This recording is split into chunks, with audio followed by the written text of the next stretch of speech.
Hey everybody, and welcome to Learning from Smart People. My guest today is Corbie Mitleid.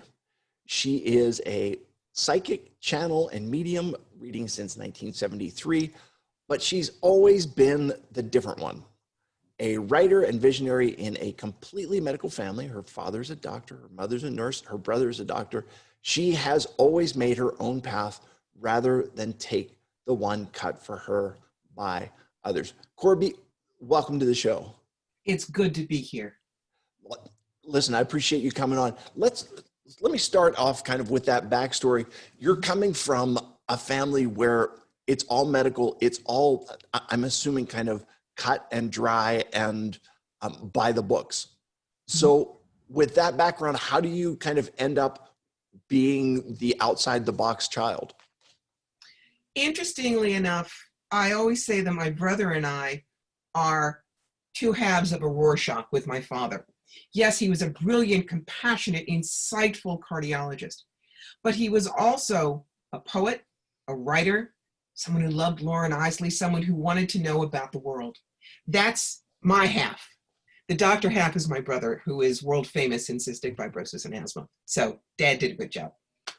Fantastic. So then tell me, what's kind of the background, your schooling, your kind of, where did you get pushed into that towards the medical side, or was it one of those things that from day one you knew this is not what I'm cut out for? I've got to go my own way. Oh, look, they tried to make me a candy striper when I was, a teenager. You weren't getting me at the bedside with bedpans and Mises pans. I went to the gift shop. Thank you very much. But the thing is with me, I always saw around corners and underneath rocks, okay. A writer, a visionary. And I got into the psychic stuff because when I was 9, I read a book called The Witch Family by Eleanor Estes. It was a kid's book. But instead of thinking, ooh, that's scary, or ha, ha, ha, my immediate response was, okay, your point is, I know there's magic in the world. Where is it? So I would always go and look for answers that were not cut and dried on the surface, 5 senses. That meant I was a theater major, went to Brown University for 2.5 years. But back in those days, it was terribly experimental. You could take pass, fail for everything, and then take Swedish and basket weaving if you wanted to finish your courses. It was not as structured as I needed. Okay. I wasn't a good student. So left after 2.5 years and went to go find myself. All right. And so you leave university, you leave Brown, and you're kind of off on this mission to find yourself. Where does that mission take you? And what is it that you actually find when you discover who you actually are? What do you feel like it is that you've discovered? Okay. My career was checkered. Actress, author, inspirational speaker, legal assistant, video producer, comic book writer, executive recruiter. Boom, boom, boom, boom, boom. But the tarot reading for 20 years for friends, and all of a sudden could do hands-on healing and talk to dead people with no training. And factor into that 3 bouts of breast cancer, 2 divorces, I learned to change on a dime and live the examined life. And the examined life is no matter what happened, it's this is happening. How am I going to deal with it? And then how do I teach with it afterwards? Because my nature is teaching. It just is. So what happened is I formed what I call my sentence of passion. Your sentence of passion is not who you are or what you do or even how you do it. It's your vapor trail. So when you go skidding into heaven on ball tires and fumes in the tank and God says, so, you get to go, look at this, I did this. So my sentence of passion is cross the bridge from fear to fearlessness and fly. When I can take somebody from point A to point B when they thought they couldn't make it, whack them on their shoulder, say, here are your wings, you don't need a flight plan, now get, I'm living my bliss. And I did it for me, and that's what I do for others now. Got it. So let me just say that what you talked about a little bit earlier in what you said is that concept of living in the experience, and you're going through it, and okay, so this happened, okay? And then it's that concept of, I don't know exactly how you phrased it, but to me, this is kind of how it appeals to me. This is this is what happened. What can I learn from it? And how can I build on that moving forward? So it sounds very similar in style to what you're talking about. Simple example. I was married for 1.5 years. All of a sudden, I got my 3rd bout of breast cancer, 2nd primary even. But the doctor said, okay, 3 strikes, you're out. We're taking your chest, we're taking your ovaries, and you're going from this Dolly Parton figure to a fat fire plug in 3 weeks with permanent side effects. Suck it up. Now, yes, I went home and cried for 24 hours. I mean, I'm normal. Sure. But then I said, I know what I need to do. I need to find 3 reasons to be okay with this. Number 1, you don't have them. You can't get cancer there. That's good. Number 2, the top half is not going to get slammed in the refrigerator door at the doctor's every year, and every woman listening knows what I'm talking about. 3rd, implants. Cool, I'll be perky till I'm 93. So I got out of Massachusetts General after double mastectomy and reconstruction in 3 days, shopped for a bathing suit in 5. That was in 2004. I'm clean as a whistle now. Well, I'm very thankful to hear that you're clean as a whistle. And I think what you're talking about is that understanding. Let me just say, from my personal perspective, I'm a person with a disability. I acquired my disability when I was 21. Okay. And what you had to learn is very similar to what I had to learn. And that is, like, it's not, my external doesn't define me. It's about who I am on the inside. And it's about becoming comfortable with who I am, regardless of what the peripheral and external circumstances. Does that make sense to you? It does. And a lot of people don't get that. So believe it or not, the example I give them is from Men in Black. Remember the dude, you pressed the button and the face flipped open and it had the little alien in front who was doing. We're really the alien running the body, running the meat sack. And when people think about that, A, they laugh, and B, they get it. We are not our bodies. They're vehicles. Yeah, that is so right. What we are on the inside, that's who we are. And, you know, your soul, your essence, whatever it is that you want to call it, it lives inside the body, but the body doesn't define it, and the body is not us. So let me just kind of shift gears a little bit. But when you're growing up in this house, what kind of feedback are you getting when you're saying, like, I'm not a candy striper, I'm not a bedside person, I'm not a medical person? What kind of feedback are you getting? Are you getting the pushback from the parents that say, yeah, but we know you can't make a living doing like fun, flighty stuff. You've got to actually do something else and have a real job, so to speak? I don't think that, well, my father later believed in me, but my mother never did. My mother was an alcoholic cross-addicted with barbiturates who felt that I was not the daughter she really wanted. I was not slim. I was not popular. And she was really more concerned with herself than me. Later, my parents despaired of me because I was going through a very rough life, as opposed to my brother, who went to my father's college and dad's medical school and got married and had babies. But toward the end of his life, he died a week before 9/11. Dad finally realized that I was exactly who I needed to be. My mother had died in 1984. My stepmother, the one that he married a year later, knew exactly who I was and championed it. So it wasn't until I was in my 40s that they finally saw who I was and accepted me. Okay. But it didn't stop me from being me. Couldn't.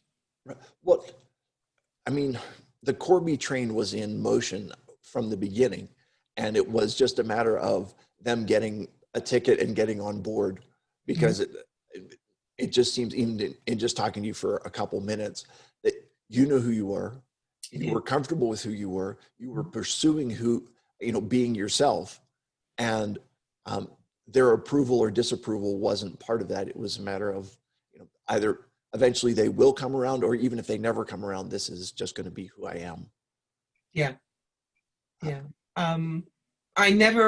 My mother and I never really got along. My father, I always adored, but we had some rough patches. But at the end, right on target. Found, he came in and talked to me 3 weeks after he died. We were fine. Right. So you basically take your own experience, the lessons that you've learned from that, and you use those tools, or you teach those tools to other people. Tell me, are you using them? Are you teaching them? How would you describe what you're doing for other people? I help them realize that, number one, they've got their own answers. In my book, Clean Out Your Life Closet, I wrote it because there's not one of us that doesn't have a shelf full of self-help books that we don't read. Because we go to Barnes and Noble and there's these sexy titles and great covers, and we flip a few pages and it looks good and we get it home.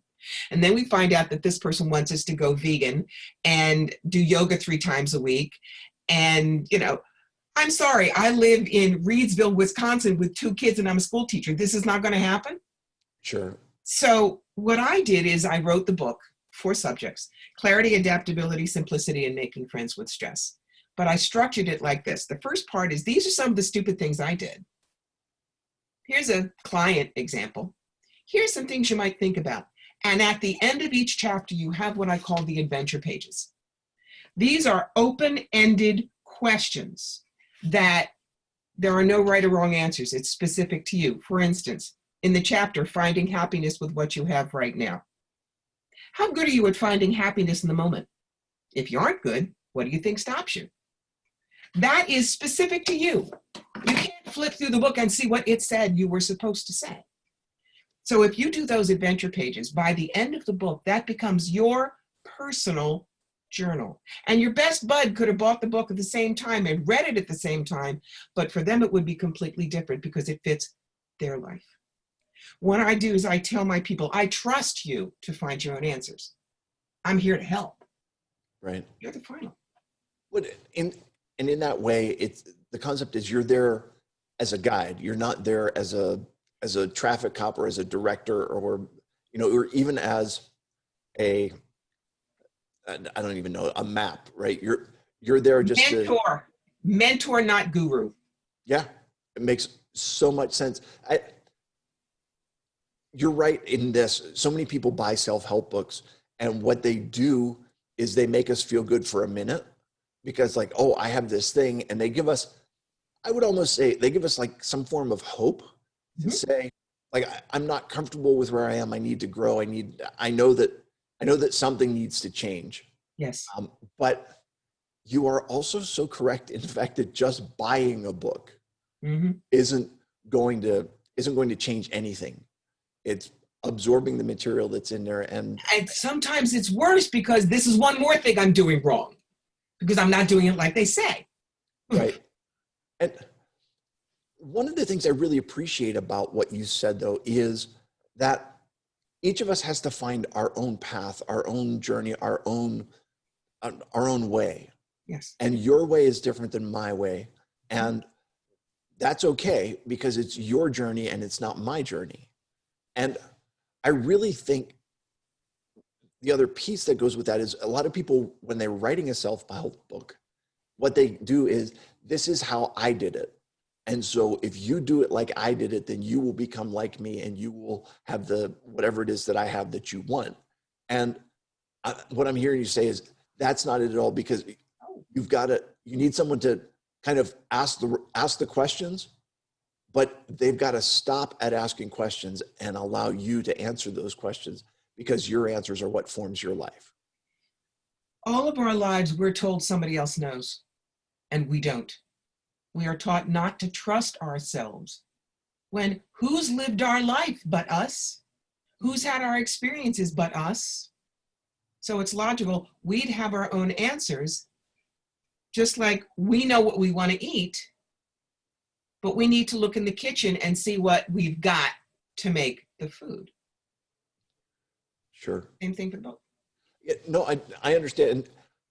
And it's so interesting, because, all right, confession time. This is really a stupid confession. Do it. But I don't like tomatoes, okay? I don't know why. I never have liked them. Fresh tomatoes. I'll do like pasta sauce and ketchup. Like I'm good with all that, but like fresh tomatoes, not of interest.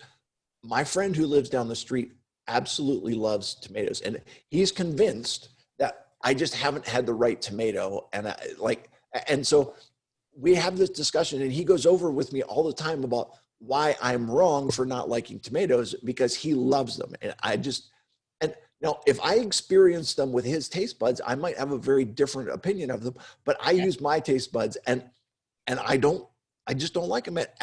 It's okay for you to like them. Just understand it's not my thing. I think that's kind of what you're talking about, right? Yeah, to go back to that, I know a lot of people like hot and spicy. I kid, I say I'm Marlon Blando. I love taste, but not heat. So yes, that's exactly right. Just because we choose to look at something in a certain way, it's good for us. No one has a right to correct us unless it's something like, yes, we believe in killing people, or we believe in stealing. That's just morals and ethics. That's not tomatoes. Sure. And it's the difference between preference and, concrete. And there are certain elements in which there are things that are right and wrong, and those are the ethical things. And just hearing you say this, I think you're so right that sometimes people have a very misunderstood place of where the line is between preference and between ethics. Yes. Is that? Yeah, preference is what you do for you, not what you force on someone else. Right. So It makes perfect sense. So one of the expressions that you use is you talk about thinking like a Martian. everybody loves that. Sure. First of all, where did you come up with this idea, and what do you mean by it? Left field. Left field, I have to say that. Okay, good. What does it mean? And can you give me an example about what you're talking about? Oh, sure. Thinking like a Martian. What I explain is we're earthlings. We live on Earth. We know things. We expect, a tree is a tree. A Martian, or even someone from planet Zorch, he comes down here and he's this fascinated explorer. And he knows he doesn't know. So he doesn't do any judgment calls first. That's thinking like a Martian. How do we translate that here? If you had water coming out of your eyes, I might say to you, why are you crying? And I could be wrong. The Martian would look at you and go, why is there water coming from your eyes? And the Martian would be right, because maybe you have allergies, or maybe your contact lenses are bugging you, or maybe there's an emotional basis. And when you leave yourself open to all the answers, you would be amazed. Quick story. There was a man who was in a very serious car accident, and basically it took his face and made it look like spin art. And he was terribly embarrassed about it, and he hid, and he thought people hated him. But he was married and he had a kid. And he was putting his little girl to bed, and she grabs his face and she smushes it next to his. And she says, wow, this would be a great picture, but it would be better if mommy was in the picture. Now, he thought in his old mind, even my daughter thinks I'm ugly. Instead, he thought like a Martian and just asked, why would it be better if mommy's face was in the picture? And she goes back and she looks at him like he has three heads. And she says, because mommy can't hold the camera still and you take good pictures. Boom. Right. When you let someone else tell you what they truly mean, you avoid kicking yourself, you avoid unnecessary anger, and you learn. That's thinking like a Martian. It's very interesting to hear you say this, because my experience in life is that we are all hardwired for not just prejudgment, but rush to judgment. Mm-hmm. So it takes time and effort to think through things and to consider things from a non-judgmental perspective. Yes.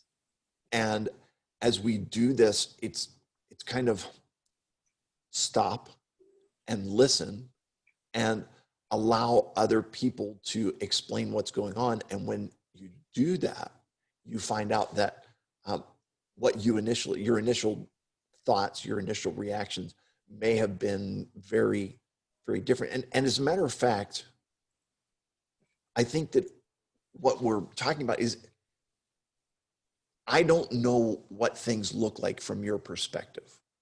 I don't know what things look like from how you see them. Mhm. And there's only one way for me to find that out. And it's for me to ask you and then to let you tell me how things look Mhm. from your vantage point and through your eyes. And listen, you're talking about cleaning out your life closet, okay? And all of us have a closet full of stuff. Yes. And we generally like to keep it all locked up and to not acknowledge that we have it. Mhm. And most of the, okay, I don't know if anybody in my audience will get this reference, but it's kind of like Fibber McGee's closet, okay? You're dating yourself. I know, well, yeah, long story short, I grew up in a home with no TV, and my parents entertained me by getting me tapes of old radio shows. So Fibber McGee's closet was just one of these things that it was so packed full of stuff that you just couldn't open it, because when you opened it, you were Inundated. deluged with a sea of junk. Okay, that is how our life closet is, Mhm. and that all of those experiences, all of the things that are in that closet impact how we look at stuff. And so it's not, you've seen the picture of two people standing on the opposite side of a number. Mhm. And the way that one looks at it says it's a 6. The way the other looks at it says it's a 9. That is simply the difference from vantage points. Yes. But the back circumstances make it something that is something that cannot be explained just because we're looking at things from different vantage points. Does that make sense at all to It you? makes complete sense. It makes complete sense. Good. All right. So in the work that you're doing with people and what makes your book different really than your average or your typical self-help book? And I think you touched on this a little bit, but you're setting out to do something that's not the same old, same old. The point that I make is no one can tell you what your purpose is. God, as a psychic, I get that. What am I here to do? What's my purpose? Guys, I haven't lived your life, faced your challenges, felt your fears. The book is meant to tell you nothing is wrong with you and nothing ever was. All you have to do is decide what you still believe now and what you would like not to believe anymore. There's a wonderful place in Massachusetts called the Option Institute that I went to for a long time. Now they're just doing e-classes because of the pandemic. Mm-hmm. But what they taught us was the idea of stimulus, belief, response. And a stimulus is neutral. What you believe about it is what dictates your response. For instance, let's say it's raining out. Rain is neutral, that's your stimulus. You got one guy at the beach who's only got a week and it's going to rain for a week and he's miserable. You have farmers in Schoharie County that have been facing a drought and they're thrilled. And I'm working on my book and I've got the cat sleeping and I don't care, I'm neutral. Mm-hmm. The guy in the beach can change his thought pattern by deciding, I wanted to do a Three Stooges marathon with my kids. Now's the time to do it. We can't go to the beach. There could be one farmer in Schoharie that says, if it just held off 3 days, I would have gotten a big insurance payment. And me, I still don't care. Right. But the rain is the rain is the rain. So you can change how you view things the way I did with the cancer. I could not keep the rack. They were going. But I could change how I dealt with it, Sure. which speeded my healing, which gave me things to teach with. So that's what this book says, is you do have your own answers, and I trust you and I believe in you as my reader. I'm just here to help. Good. Okay. As we're kind of wrapping this up, do me a favor, give me the 4 elements that you cover in the book one more time. Clarity. I believe in a 3-legged stool. You want a good life. You get clear on relationships, you get clear on your purpose, and you get clear with spirit. Adaptability is the idea of life as a tiny house. That's also simplicity, going with the flow, and making friends with stress. We will always have stress in our life, so you need to understand what's good stress and what's bad stress. All right, it makes sense. Okay, so if people are looking to get a hold of you, if people are looking to find out more about your book, where can they find you? Oh, they can't avoid me. My website is CorbieMitleid.com. If they want to go directly to the book page, it's cleanoutyourlifecloset.com. I'm on Facebook under Fire Through Spirit. I'm on Instagram, Twitter, Pinterest, and YouTube as Corbie Mitleid. Wonderful. And I will happily put all of those links down in the show notes so that people can find you. And yeah, that'll be, yep, absolutely. Listen, you have shared a lot with us, given us a lot to think about. I appreciate that. And we are now at what I would classify as my favorite part of the show. Uh-oh. And that is 3 questions to establish your humanity. Are you ready for these? Hit me, baby. What is your favorite way to spend a weekend? Pretty much what I'm going to do this weekend, which is cooking, which is working on my next project, which is lots of cat time. The husband is off doing an 18th century teaching event, so he's having his good time and I'm having mine. Okay, so I've got to ask then, if you're cooking, what is it that you're cooking? For me, cooking is therapy. So I do a lot of paleo, keto, the low carb, high protein. We do grass-fed pasture. We live in the middle of farm country in upstate New York. So all the farm stuff we get is the really good farm stuff. Nice. Yeah. So listen, at some point in time, if I'm up in upstate New York, I may give you a buzz, because I'm doing the keto thing myself. And anybody that can do that, we are kindred spirits somehow. You got it. You got it. So what was your favorite age, either growing up or, what has been your favorite age to this point in your life? I would say my 50s. I'm 65 now, but in my 50s, it was post the surgery. So I was learning to live with this whole new body. But I feel like I was at center, I was strong, I was at prime with my work, and life was delicious. So your 50s can be really, really good, kids. Don't think it's over by 30. Yeah. Well, okay. So I'm 48 and I've got my 50s coming, and you've given me some hope not to dread this. Hi, Manfred. So before I ask you your last question, so who has joined us here in the picture? This is Baron Manfred. He is 12 years old. He's a Maine Coon. Maine Coons are little dogs in cat suits and clowns. They are absolutely funny. So I highly recommend Maine Coons to everybody. And a Maine Coon is a type of cat, just to Yes, it okay. is. It is a big cat. They are long-haired. They are very, very social. They're known as the gentle giants. So they're even good cats with kids.